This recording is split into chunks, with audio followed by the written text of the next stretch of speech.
Hi, this is Arizona, and I'm back to talk to you about bipolar disorder. But first, I want to thank you.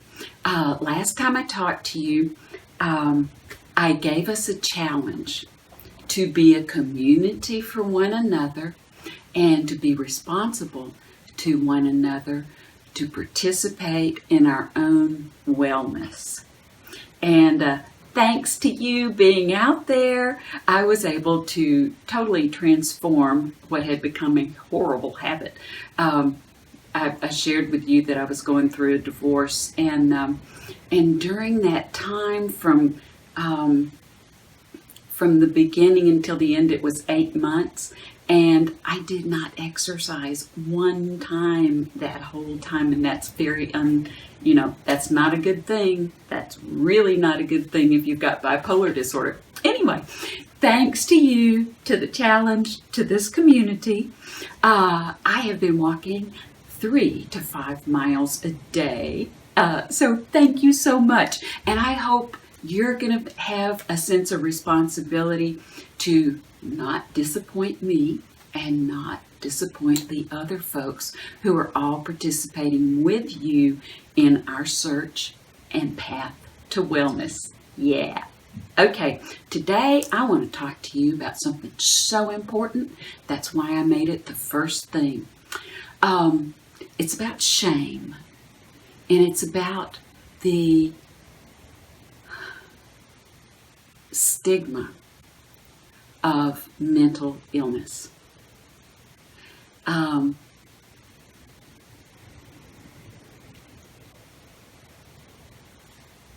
Having a challenge is tough enough, but you certainly don't need somebody coming in and telling you that you have a mental illness and you better not talk about it, because that just exacerbates the feelings of inferiority and not rightness you may be having about yourself, as if at this particular time you needed one more reason to feel lonely, homely, discouraged, shy, tongue-tied, and all the other things that go with that whole thing of the stigma of mental illness. How you deal with your choice to come out is a totally personal thing. I've dealt with it both ways at different points in my life. Obviously, right now, I chose to do these YouTube videos because it's something I'm intensely passionate about. And it's also because I needed you. I needed you desperately to help me get myself back on track toward wellness, because I was not engaging in all my self-care procedures that I know to be vital for my health. Okay, let me just talk about, what are we going to call this thing we got? Here's a wild statistic that I learned today.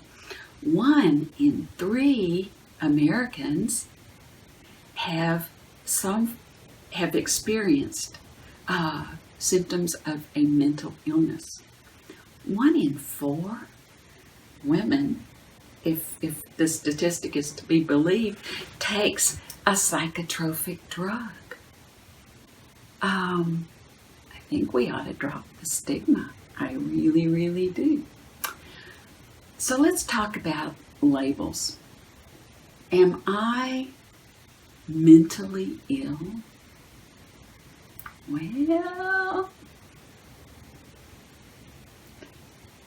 I've got a 4.0 all the way through graduate school, so I didn't just suddenly go stupid. I'm not incompetent. I don't need a keeper. I don't need to be chained to an oak tree in my backyard. I reject the notion that I'm mentally ill. Am I ill? thanks to bipolar disorder and all the things I do to take care of myself, I have a real hard time just getting sick when I'm exposed to something. And I'll teach you all those things to do, and you'll have the same kind of wellness if you participate in all these self-care techniques that I'm going to tell you about. Disability. One thing I know to be true, if you argue for your disability, trust me, you will own a disability. And the only thing you will have gained is a little bit of sympathy. And I ask you, would I rather have a cup of joy, or would I rather drink the cup of victimhood? That's just not a hard choice for me. I would love to see us all say no to victimhood and yes to being victors. Fantastic book by Kay Jamison. She has bipolar disorder. She wrote a book called Touched by Fire. And it's a really good book, really interesting. She takes the whole notion of disability and she stands it on its ear. She doesn't talk about the disability. She talks about the ability. I'm going to digress. I am the luckiest person in the world. I am dating this man, and when he said he wanted to get to know me better and date me, I did my thing that all my girlfriends tell me not to do. I said, well, you need to know I'm 64 and I have bipolar disorder and yada, yada, yada. And all my girlfriends are like, no, do not tell your age. Do not tell that you got bipolar disorder. Well, I did it. Cat was out of the bag. And he came back the next week and he said, I read about it. And I gotta tell you, there's a lot of great things about it.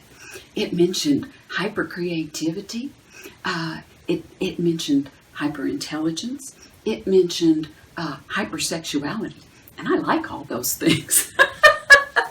And he said, just observing you for the amount of time I've been around you, I don't see illness. I see a woman with a whole lot of joy. And a keen intellect. And I want to get to know you better. So, that's a good story. That's a really good story. Okay, Kay Jamison's book, Touched with Fire. She talks about the ability that can often be associated with having bipolar. And she, it's like she rolls out this red carpet and says, welcome to the pantheon of a lot of really creative geniuses. A whole lot of poets, a lot of writers, a lot of musicians, a lot of lyricists, a ton of artists. I could just go on and on. So welcome to the pantheon of the gifted. Yeah. So why focus on it being a disability? That's why I entitled my channel Bipolar Wellness, because I believe it. And if I believe it, I'm going to make it happen. I was watching this movie last night, War of the Worlds. It's Steven Spielberg's rendition of H.G. Wells' book called War of the Worlds. Orson Welles read it on the radio, and people believed it and thought we were having the next big world war. Anyway, see, I digress again, don't I? Okay, so there is a wonderful little actress in it. Her name's Dakota Fanning, and she is totally freaking out over, the pavement erupting, people beating on the car, all this apocalyptic kind of war horror that's going on. And her brother Tom Cruise, her dad, says, you gotta deal with your sister. I can't drive, I can't focus while she's screaming. So he jumps in the back seat and he says, do this. This is your space. This is your space. You are safe inside this space. I challenge you to get your personal space. If people aren't encouraging you, if people aren't there for you, they may not get to enter into the inner sanctum of you, because you're a marvelous you. So, what do I have? I've rejected that I have a mental illness. I reject the whole notion of disorder.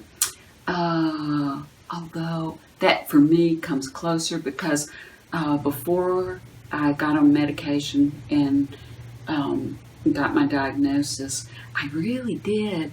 It was like I had 3 radio channels playing in my head all the time.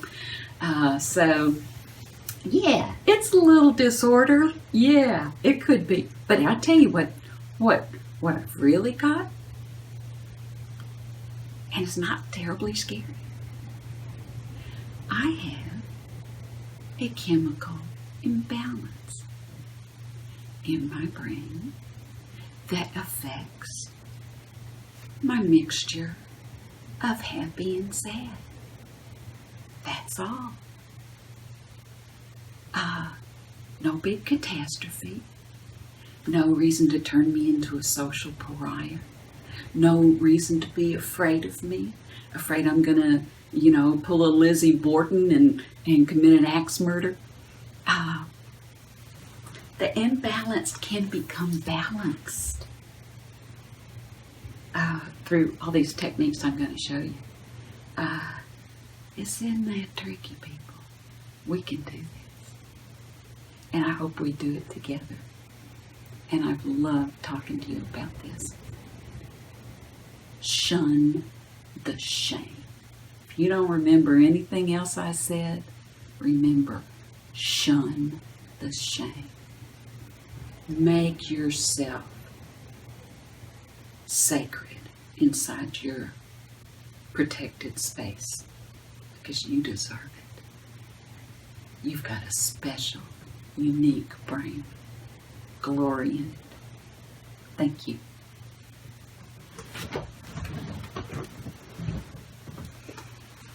Okay. I did it, Booger. All right. Shut it off. Oh. No, it's okay. I was about to say, okay, I did it, Booger. Sorry.